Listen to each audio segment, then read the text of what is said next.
விஜயா ரொம்பவே சூப்பரா பரதநாட்டியம் ஆடினாங்க அப்படின்னு நினைக்கிறவங்க இந்த வீடியோக்கு ஒரு லைக் போட்டுக்கோங்க. முத்துவும் மீனாவும் பரதநாட்டியம் கத்துக்கலாம்னு சொல்லிட்டு பார்வதி வீட்டுக்கு போறாங்க. விஜயா கிட்ட வந்து எங்களுக்கு சொல்லி கொடுங்க அப்படின்னு சொல்றாங்க. இருந்தாலும் விஜயா இருந்துகிட்டு நான் உங்களுக்குலாம் சொல்லித்தர மாட்டேன் அப்படின்றாங்க. அதுக்கு முத்து இருந்துகிட்டு நான் தான் 2000 ரூபாய் அமௌண்ட் வச்சிருக்கல சொல்லி கொடுங்க அப்படின்றாங்க. பார்வதி வந்து விஜயாவை எப்படியாவது சமாதானப்படுத்தி மீனாவுக்கு வந்து சொல்லி கொடுக்க சொல்றாங்க. விஜயாவும் சரி என்ன பண்றது அப்படின்னு சொல்லிட்டு மீனாவுக்கு சொல்லி தராங்க. இதை வந்து முத்து வீடியோ எடுத்துட்டு இருக்காங்க. பரதநாட்டியம் ஆடி முடிச்சதுக்கு அப்புறம் விஜயாக்கு வந்து கழுத்து பயங்கரமா சுலுக்கிக்குது. என்னோட கழுத்து அப்படின்னு சொல்லிட்டு கத்துறாங்க வலிக்குதுன்ட்டு. உடனே மீனா இருந்துக்கிட்டு நம்ம எப்படியாவது வீட்டுக்கு போயிடலாம் அத்தை வெயிட் பண்ணுங்க.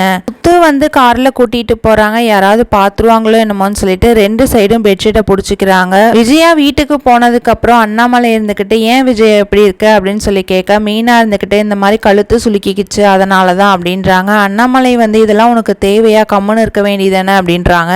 மனோஜ் ரோஹிணி ரவி ஸ்ருதி எல்லாரும் கேட்குறாங்க என்னாச்சுங்க ஆண்டி அப்படின்னு சொல்லிட்டு. மீனா வந்து பரதநாட்டியம் கற்று தான் இப்படி ஆயிடுச்சு அப்படின்னு சொல்லிட்டு விஜயா அப்பயும் வந்து மீனாவை தான் குறை சொல்றாங்க. அடுத்து பார்வதி வந்து கழுத்து சுலுக்குனதை சரி பண்றதுக்காக சுந்தரின்னு சொல்லிட்டு ஒருத்தவங்களை கூட்டிட்டு வராங்க. விஜயாவுக்கு ஓரளவுக்கு சரியானதுக்கு அப்புறம் மீனாவை கூப்பிட்டு மீனா நீ வேணும்னே தானே பண்ண, நான் எதுவும் சம்பாதிக்க கூடாது வீட்லயே உட்காரணும்னு நினைச்சுதான் நீ வந்து ஜாயின் பண்ண அப்படின்றாங்க. அதுக்கு மீனா இருந்துகிட்டு நான் வேணும்னே எல்லாம் பண்ணல, நேற்று நீங்க ஃபீல் பண்ணீங்க அதுக்காக தான் வந்து நான் ஜாயின் பண்ணேன் அப்படின்றாங்க. இன்னைக்கு கொஞ்சம் ஃபன்னாகவே தான் போகும். பார்க்கலாம் ஃப்ரெண்ட்ஸ் நாளைக்கு என்ன நடக்குது. நம்ம சேனலை பிடிச்சிருந்தா லைக் பண்ணுங்கள், சப்ஸ்கிரைப் பண்ணுங்கள். தேங்க்ஸ் ஃபார் வாட்சிங்.